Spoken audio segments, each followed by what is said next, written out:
போன வாரத்தில் supreme court straight talk அதாவது தெருநாய்க்களை காப்பகத்தில் விட வேண்டும், அதுக்கு ஊசி போட வேண்டும் அப்படின்னு சொல்லியிருந்தாங்க. இந்த முடிவு மிக மிக வரவேற்க வேண்டியது. காமன் வேணா திங்க் பண்ணி பாருங்களேன். இப்ப காலையில் நீங்க வாக்கிங் போறீங்க, எவ்வளவு ஸ்ட்ரீட் டாக்ஸ் இருக்கு, எவ்வளவு மக்களுக்கு இடையூறா இருக்குது நீங்க தெரிஞ்சுக்கலாம்.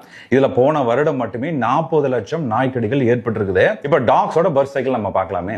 இப்ப டாக்கோட ஈஸ்டர் சைக்கிள் 6 மாசம் முடிந்ததுக்கு அப்புறம் 2 மாதத்துல அதால குட்டி போட்டுரும். 2 மாதம் அப்படிங்கிறது அதோட ஜெஸ்டேஷன் பீரியட். 8ல இருந்து 12 குட்டி அளவுக்கு அதால போட முடியும்.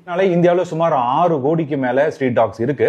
அதே மாதிரி 3 கோடிக்கு மேல பெட் டாக்ஸ் வளர்த்திட்டு இருக்காங்க. அப்ப நீங்க டோட்டலா பாத்தீங்கன்னா 9 கோடி அளவுக்கு இப்ப டாக்ஸ் இருக்கு. இது சராசரி இந்திய மக்கள் தொகையோட வளர்ச்சியை கம்பேர் பண்ணீங்கன்னா இந்திய மக்கள் தொகை 0.8% மட்டும் தான் வளர்ச்சி இருக்கு.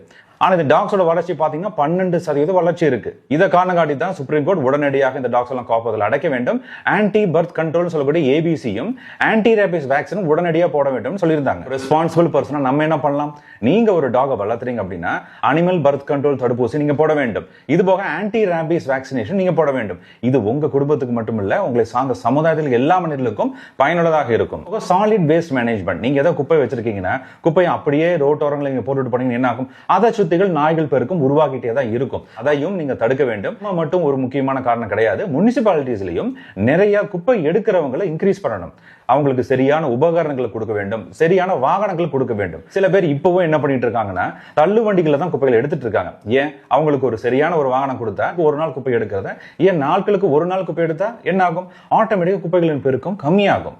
அது போக குப்பைகள் தேங்கிறதையும் அரசாங்கம் முறைப்படுத்த வேண்டும். உடனுக்குடன் குப்பைகளை அழிக்கக்கூடிய புது டெக்னாலஜிஸ் அவங்க உருவாக்க வேண்டும். இப்படி பண்ணா மட்டும்தான் இந்தியா ஒரு குப்பைகள் அற்ற ஒரு சுதந்திரமான நாடா மலர முடியும். பல வெளிநாடுகளை பாருங்களேன், எல்லாமே தூய்மையா இருக்கிறது காரணம் டாக்ஸோட எண்ணிக்கை மிக குறைவா தான் இருக்கு. லைசன்ஸ் பெற்றா மட்டும்தான் டாக்ஸ்கள் வச்சிருக்க முடியும். அவர் இந்திய குடிமகனா நீங்க ஒரு டாகை வளர்க்குறீங்க அப்படின்னா என்ன பண்ணலாம்? ஒரு ப்ராப்பரா நீங்க ரெஜிஸ்ட்ரேஷன் பண்ணிக்கலாம். வேக்சினேஷன் கட்டாயம் வேணும். நீங்க அந்த டாகை வளர்க்குறீங்க அப்படின்னா முடிஞ்ச அளவுக்கு வளர்த்திக்கணும், தெருவில் விட்டுறக்கூடாது. ஏன்னா சில பேர் என்ன பண்றாங்கன்னா வளர்த்த முடியல அப்படின்னு ஸ்ட்ரீட்ல விட்டுறாங்க. அதுதான் நாட்கள் செல்ல செல்ல டாக்கள் வளர்ச்சி அடைந்து மனிதர்களுக்கு மிகப்பெரிய இடையூறா இருக்கு. இப்ப WSC நம்ம பார்க்கலாம், வர்ஸ்ட் கேஸ் சினோரியன் சொல்லக்கூடியது. இப்போ ஒரு பெண் டாக் இருக்குன்னு வச்சுக்கலாமே, அந்த ஒரு டாக் வருஷத்துக்கு 2 தடவை குட்டி போடுதுன்னு வச்சுக்கிட்டோம்னா ஒரு தடவைக்கு 8 குட்டிகள் அப்படின்னு வச்சிட்டீங்கன்னா 2 தடவை அப்படிங்கிறப்ப 16 குட்டிகள் வருது. அப்ப டோட்டலா பேரண்ட்ஸையும் சேர்த்தா 18 டாக்ஸ் ஒரு வருட முடிவுல இருக்குது அப்படின்னா அடுத்த வருடத்துல 162, அதுக்கு அடுத்த வருடம் 1458, 5வது வருட முடிவுல 1,18,000 நாய்கள் இருக்கும். இது வெறும் ஒரு பெண் நாயை சார்ந்தது மட்டுமே. ஏன் டாக்ஸ்ல மட்டும் இப்படி இருக்கு? ஏன்னா சராசரியா மனிதன் ஒரு 20 வருடம் எடுத்து கல்யாணம் பண்றான் அப்படின்னா மனிதர்களுக்கு உண்டான கேப் 20 வருடமாக இருக்குது. நாய்களுக்கு அப்படி கிடையாது. 6 மாசத்திலேயே அது மெச்சூர் ஆக முடியும். அதனாலதான் டாகோட எண்ணிக்கை மிக அபரிவிதமாக வளருது.